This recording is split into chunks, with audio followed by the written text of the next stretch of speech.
আসসালামু আলাইকুম everyone, welcome to my channel cooking studio by Ummi. আজকে আমি আপনাদেরকে একটু ভিন্ন ধর্মী সবজির রেসিপি তৈরি করে দেখাবো। বাংলাদেশের হোটেলগুলোতে সকাল সকাল এক ধরনের সবজি পাওয়া যায়, যে সবজি কিনা পরোটা কিংবা নান রুটির সাথে খেতে অসাধারণ লাগে। সেই সবজিটা কিভাবে তৈরি করতে হয় সেটাই আজকে আমি তৈরি করে দেখাবো। এর জন্য একটা হাঁড়িতে আমি 3 টেবিল চামচ পরিমাণ তেল নিয়ে নিচ্ছি। তেলটা যখন একটু গরম হয়ে আসবে তখন এর মধ্যে দিয়ে দিচ্ছি একটা তেজপাতা, একটু হাত দিয়ে ছিঁড়ে দিচ্ছি, একটা দারচিনি হাত দিয়ে ভেঙে দিচ্ছি, আর দিয়ে দিচ্ছি 2 টুকরা এলাচ। এছাড়াও দিয়ে দিচ্ছি 1 চা চামচ পরিমাণ পাঁচফোড়ন। পাঁচফোড়নটা এটা সেই পাঁচফোড়ন যেটা আমরা আচার বানাতে ব্যবহার করি। এবার একটু নেড়ে দিতে হবে, আর চুলার আঁচটা কিন্তু মিডিয়ামে রাখতে হবে, না হয় কিন্তু এই পাঁচফোড়ন কিংবা গরম মশলাগুলো পুড়ে যেতে পারে। এবার এর মধ্যে আমি দিয়ে দিব হাফ কাপ পরিমাণ পেঁয়াজ কুচি। পেঁয়াজ কুচিটা দেওয়ার পরে একটু নেড়ে দিতে হবে। নেড়ে কিছুক্ষণ অপেক্ষা করতে হবে যেন পেঁয়াজটা হালকা একটু কালার চেঞ্জ হয়। পেঁয়াজটা যখন হালকা একটু কালার চেঞ্জ হয়ে ব্রাউনিশ হয়ে আসবে, সেই পর্যায়ে এর মধ্যে আমি দিয়ে দিব 1 চা চামচ পরিমাণ আদা বাটা আর 1 চা চামচ পরিমাণ রসুন বাটা। আদা আর রসুনটা দেওয়ার পরে একটু নেড়ে দিতে হবে, আর অপেক্ষা করতে হবে 1-2 মিনিট যেন আদা রসুনের কাঁচা গন্ধটা চলে যায়। এবার এর মধ্যে সামান্য একটু পানি দিয়ে আমি একে একে গুঁড়া মশলাগুলো দিয়ে দিব। দিয়ে দিচ্ছি 1 চা চামচ জিরার গুঁড়া আর 1 চা চামচ ধনিয়ার গুঁড়া।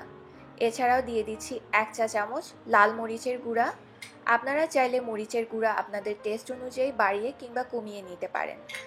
দিয়ে দিচ্ছি 1 চা চামচ হলুদের গুঁড়া। একটু নেড়ে এই মশলাটাকে ভালোভাবে কষিয়ে নিতে হবে। এটা খেয়াল রাখবেন, এই মশলাটা যত ভালোভাবে কষানো হবে আপনার সবজির টেস্টটা কিন্তু ততই টেস্টি হবে।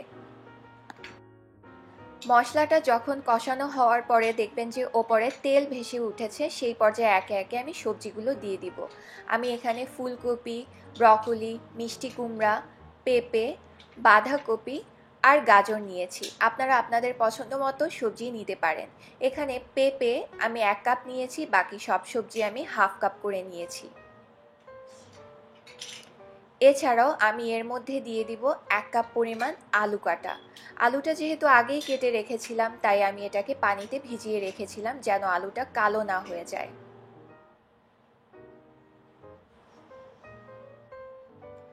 এবার আমি এর মধ্যে দিয়ে দিব ডাল। এটা হচ্ছে বুটের ডাল। বুটের ডালটাকে আমি 30 মিনিট আগে ভালোভাবে ধুয়ে ভিজিয়ে রেখেছিলাম পানিতে। এবার বুটের ডালটাকে পানি থেকে তুলে দিয়ে দিচ্ছি। এই বুটের ডালটা আমি এখানে হাফ কাপ পরিমাণ ব্যবহার করেছি।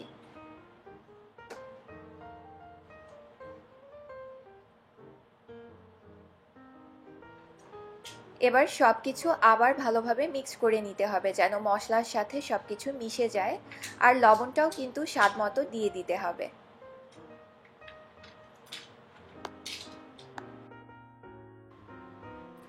এবার এর মধ্যে দিয়ে দিব পানি।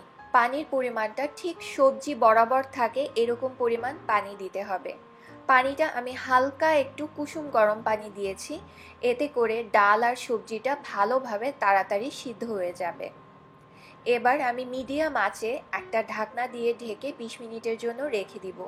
এই 20 মিনিটেই সবজি, ডাল সব কিছুই মোটামুটি সিদ্ধ হয়ে যাবে। যখন 20 মিনিট হয়ে যাবে তখন আর ঢাকনা দেওয়ার দরকার নেই। সবজি, ডাল এর মধ্যেই অনেকটা সিদ্ধ হয়ে গেছে। এখন আমি ঢাকনা ছাড়াই এই সবজিগুলোকে আরও 10 মিনিটের জন্য রান্না করব। আর এই 10 মিনিটে আমি অন্য চুলায় বাগার তৈরি করব। বাগারের জন্য আমি 3 টেবিল চামচ পরিমাণ তেল নিয়ে এর মধ্যে হাফ চা চামচ পরিমাণ আস্ত জিরা দিয়ে দিচ্ছি। এছাড়াও দিয়ে দিচ্ছি 3টা আস্ত শুকনা মরিচ। শুকনা মরিচটার জাস্ট বোটাটা ফেলে দিয়েছি। আর দিয়ে দিচ্ছি 3-4টা কাঁচামরিচ। কাঁচামরিচটা সামান্য একটু ফেলে দিয়েছি, না হয় কিন্তু তেলের মধ্যে কাঁচামরিচটা দিলে এটা ফুটে উঠতে পারে। আপনারা খেয়াল করেছেন আমি কাঁচামরিচটা আগে দেইনি, কারণ সবজিতে যে ঝাল দরকার সেটা কিন্তু আমি কিছুক্ষণ আগেই লাল মরিচ দিয়েই সবজিতে কভার করে দিয়েছি। কাঁচামরিচটা বাগারের মধ্যে দেওয়ার রিজনটা হচ্ছে এতে করে খুবই সুন্দর একটা ফ্লেভার বাগারের মধ্যে চলে আসবে। এবার যখন হালকা একটু এইগুলো ভাজা হয়ে আসবে, একটু লাল লাল হয়ে আসবে শুকনা মরিচটা প্লাস কাঁচা মরিচটা, সেই পর্যায়ে দিয়ে দিতে হবে পেঁয়াজ কুচি প্রায় 1/4 কাপের মতো। এছাড়াও দিয়ে দিতে হবে রসুন কুচি 1 টেবিল চামচ পরিমাণ। এবার সব কিছু একটু ভেজে নিতে হবে।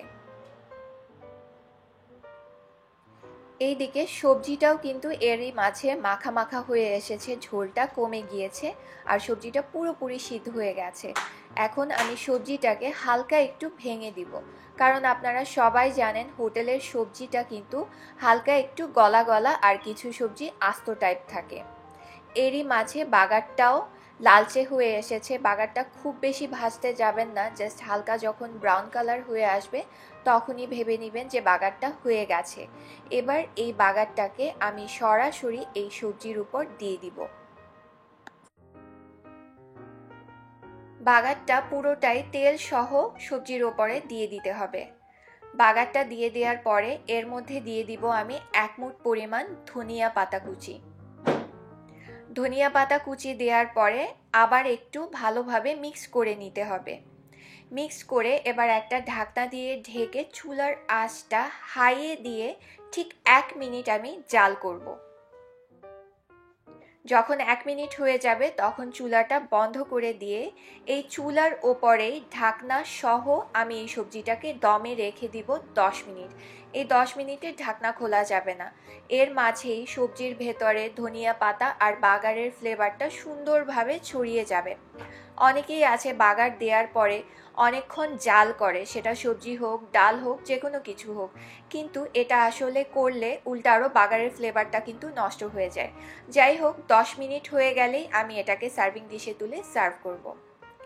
হয়ে গেছে, দেখেন কত সুন্দর হয়েছে সবজিটা। আর এটা শুধু দেখতেই না, এটা কিন্তু খেতেও অসম্ভব টেস্টি, বলতে পারেন হুবহু সেই বাংলাদেশি হোটেল স্টাইলের সবজির মতো। আমি এটাকে পরোটা দিয়ে সার্ভ করেছি। সেই পরোটার রেসিপিও আছে, কিভাবে হোটেল স্টাইলের পরোটা তৈরি করতে হয় সেটা লিঙ্ক ডেসক্রিপশনে দিয়ে দিব। আর কোনটা কতটুকু ইনগ্রিডিয়েন্টস ব্যবহার করেছি সব কিছুই ডেসক্রিপশন বক্সে পাবেন। আজকে এখানেই বিদায় নিচ্ছি। ভালো থাকবেন, সুস্থ থাকবেন। আল্লাহ হাফেজ।